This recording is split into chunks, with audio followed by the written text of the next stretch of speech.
Good morning, class.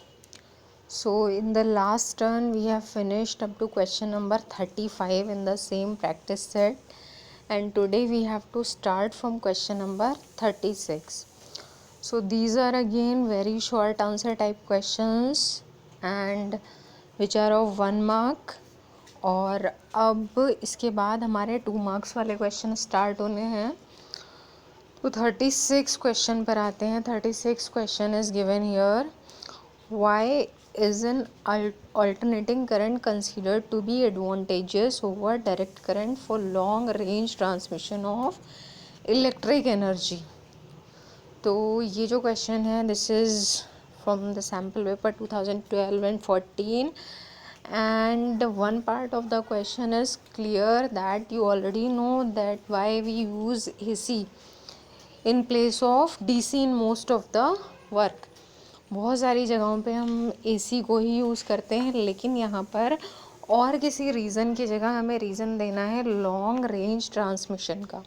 Long range transmission में जैसे जो इलेक्ट्रिसिटी पावर हाउस से सप्लाई की जाती है सिटी तक और उसके बाद डोमेस्टिक सप्लाई के लिए यूज़ की जाती है, तो वो AC है. और AC का यूज़ लॉन्ग रेंज ट्रांसमिशन में इसलिए होता है क्योंकि लॉन्ग रेंज ट्रांसमिशन में AC in place of DC बहुत ज़्यादा हीट एनर्जी प्रोड्यूस नहीं करती है, बहुत ज़्यादा उसका लॉस नहीं होता है, बल्कि वो पूरे जितना उसका इनिशियल वोल्टेज था जितनी उसकी इनिशियल वैल्यू थी पावर हाउस पर, उतनी ही उसकी वैल्यू जहाँ पर सप्लाई करना है वहाँ तक रहती है. तो उसको कह सकते हैं कि ट्रांसफॉर्मर्स में ईज़िली स्टेप अप और स्टेप डाउन किया जा सकता है.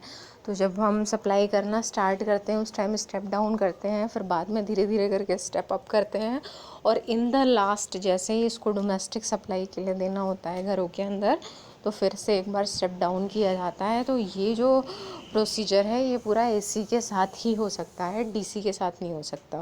तो इसलिए लॉन्ग रेंज ट्रांसमिशन में AC का यूज़ होता है.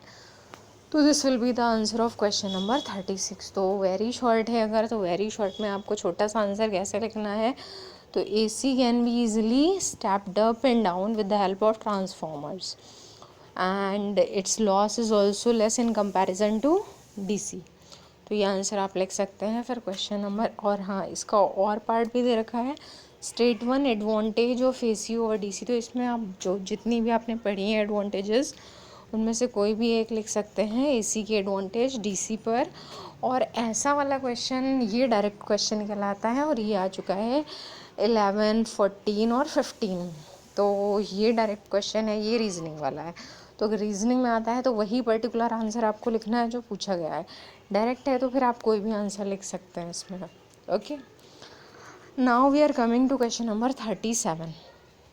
How is the type of current that we receive in domestic circuit different from the one that runs a clock? तो this is again a reasoning question.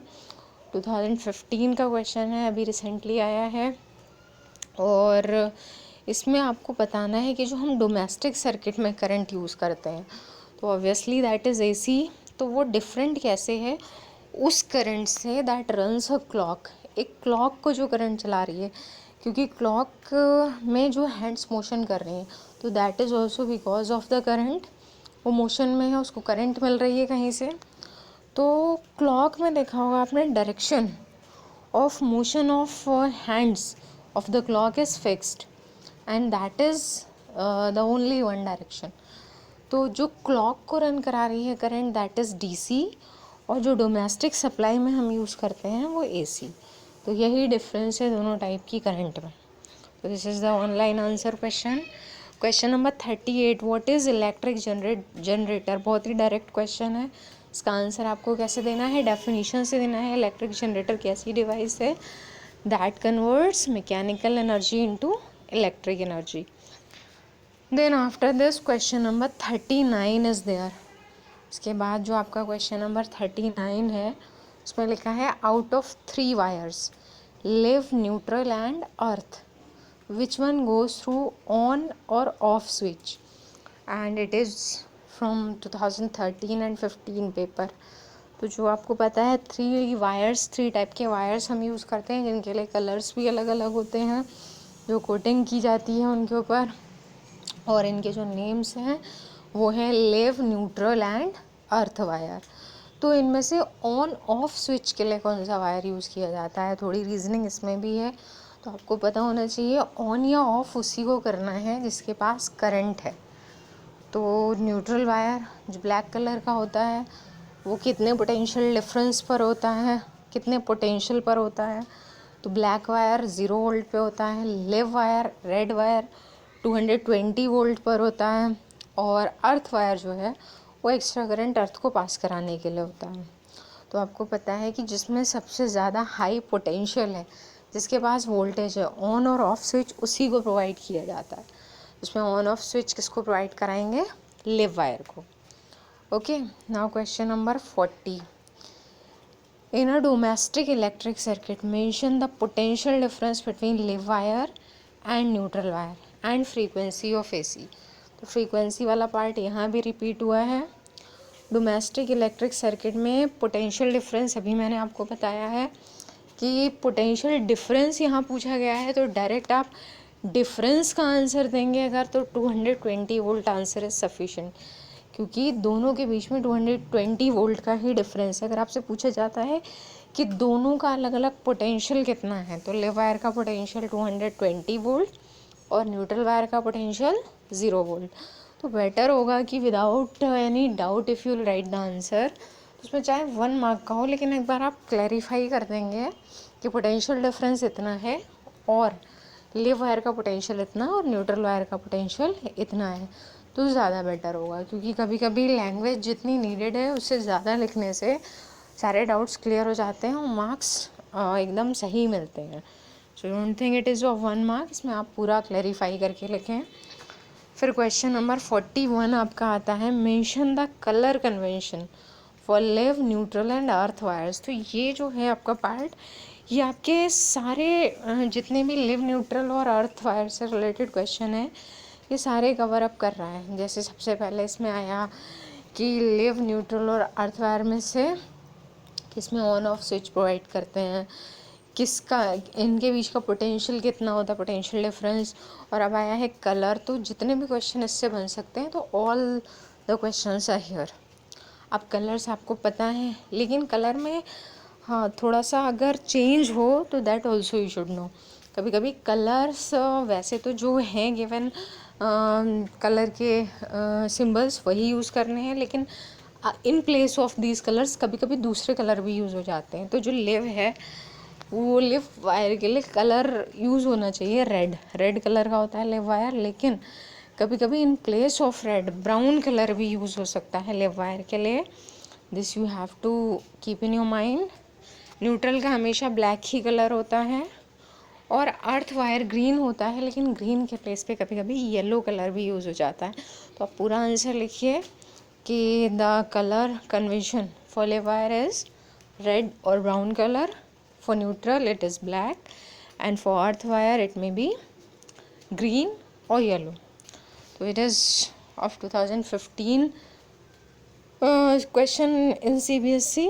और इसको लिखने से क्या होता है, अगर ये वाइवा में आपसे पूछा जाता है या फिर एग्ज़ाम में आता है, तो उससे आपकी नॉलेज भी चेक होती है कि आपको इतनी नॉलेज है या नहीं है।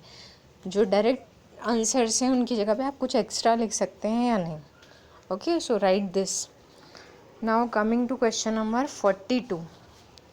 तो इसके बाद आ रहा है आपका question number 42। What do you understand by the current rating of an electric fuse. 2012 में आ चुका है ये। करंट रेटिंग का मतलब, आपने करंट रेटिंग पढ़ी है फ्यूज़ के लिए कि जो मेन फ्यूज़ होता है जहाँ से मेन सर्किट स्टार्ट हो रहा है डोमेस्टिक सप्लाई के लिए, उसमें कौन सा फ्यूज़ लगाया जाता है। फिर अगर अलग अलग अप्लायंसेस के लिए फ्यूज़ यूज़ किए जा रहे हैं तो सबकी करंट रेटिंग पता होनी चाहिए। करंट रेटिंग का मतलब होता है, करंट रेटिंग में लिखा होता है कि this much of the current and this much of the voltage या पावर। तो करंट रेटिंग का मतलब होता है कि जो फ्यूज़ है वो कितनी करंट तक बियर कर सकता है, और उससे ज़्यादा करंट आने पर वो जो फ्यूज़ वायर है वो ब्रेक हो जाएगा, यानी कि डिवाइस पूरी तरह से सेफ रहेगी। डिवाइस पूरी तरह से हम सेफ रख सकते हैं, और जितना एक्स्ट्रा करंट आता है उस एक्स्ट्रा करंट से फ्यूज़ वायर ब्रेक हो जाएगा और डिवाइस को किसी भी तरह का कोई डैमेज नहीं होगा। तो करंट रेटिंग का मतलब कि that maximum value of the current which the fuse wire can bear without breaking is known as its current rating। और इससे ज़्यादा करंट पे फ्यूज़ वायर ब्रेक हो जाता है। So this is of 2012 question paper. Now question number 43, name the material generally use to make electric fuse. तो कौन सा मटेरियल यूज़ किया जाता है फ्यूज़ बनाने के लिए, फ्यूज़ का जो वायर होता है वो कौन से मटेरियल का बना होता है। तो इसमें आप याद रखिएगा, आपको बाकी तो सारे पता ही हैं, जैसे mostly heating effect of current में जो आते हैं उसमें टंगस्टन बल्ब के लिए आता है, नाइक्रोम वायर हीटर के लिए आता है, और एक एप्लीकेशन उसका इलेक्ट्रिक फ्यूज़ भी है। तो इलेक्ट्रिक फ्यूज़ आपको पता है ऐसा होता है जिसकी रेजिस्टिविटी हाई होती है और मेल्टिंग पॉइंट लो होता है। तो वो जो मटेरियल है वो एलॉय है, and this is the alloy of lead and tin. Lead और टिन से मिलकर जो एलॉय बनती है उसका यूज़ होता है फ्यूज़ का वायर बनाने में। कभी कभी कॉपर का भी यूज़ हो जाता है, क्योंकि वो भी जितनी करंट रेटिंग है उसके अकॉर्डिंग ब्रेक हो सकता है। तो क्वेश्चन नंबर 43 का आंसर ये है। फिर then question number 44, an alternating current has frequency of 50 hertz, how many times does it change its direction in 1 second. It is second. तो ये क्वेश्चन कई बार आया है, CBSE दिल्ली में आ चुका है 2004 में, इसके अलावा 12 और 13 में भी आया है। तो आपको पता है फ्रीक्वेंसी जो डोमेस्टिक सप्लाई है उसकी 50 हर्ट्ज़ होती है, इंडिया के लिए इतनी फ्रीक्वेंसी है। और 50 हर्ट्ज़ फ्रीक्वेंसी का मतलब कि एक सेकेंड में 50 टाइम्स करंट अपनी डायरेक्शन, एक सेकेंड में 50 साइकिल्स होती हैं, 50 टाइम्स नहीं बल्कि एक सेकेंड में जो फ्रीक्वेंसी होती है उसका मतलब है how many cycles, how many vibrations और oscillations are there in 1 second. तो 1 सेकेंड में अगर 50 साइकिल्स हैं तो आपको पता है कि एक साइकिल में 2 बार डायरेक्शन चेंज होती है, एक बार यहाँ और एक बार यहाँ। तो अगर 50 साइकिल्स हैं तो कितनी बार डायरेक्शन चेंज होगी, तो डायरेक्शन चेंज होगी 100 टाइम्स। ठीक है, तो ये क्वेश्चन का पार्ट है, how many times does it change its direction in 1 second. तो 1 सेकेंड में कितनी बार चेंज करेगी अपनी डायरेक्शन, 100 टाइम्स। ओके, जितनी साइकिल्स हैं उसका डबल। अब इसी का और क्वेश्चन आपसे दूसरी लैंग्वेज में इस तरह से पूछा जा सकता है, how many times does AC used in India change direction in 1 second. तो इसका आंसर भी इसी तरह से लिखेंगे। तो इसका आंसर भी इसी तरह से लिखना है, how many times does AC used in India change direction in 1 second. तो वही लैंग्वेज यहाँ भी होगी। Then coming to question number 45। Question 45 में दे रखा है, list 2 characteristics of the material to be used in fuse wire. तो 2 कैरेक्टरिस्टिक्स ऑलरेडी डिस्क्राइब्ड हैं, आपको पता है कि एक तो उसकी जो रेजिस्टिविटी है, जो रेजिस्टेंस है वो क्या कैसा होना चाहिए, हाई, और मेल्टिंग पॉइंट उसका कैसा होना चाहिए, लो। यही 2 कैरेक्टरिस्टिक्स आपको यहाँ लिखनी है। और उसके बाद आता है आपका क्वेश्चन नंबर 46।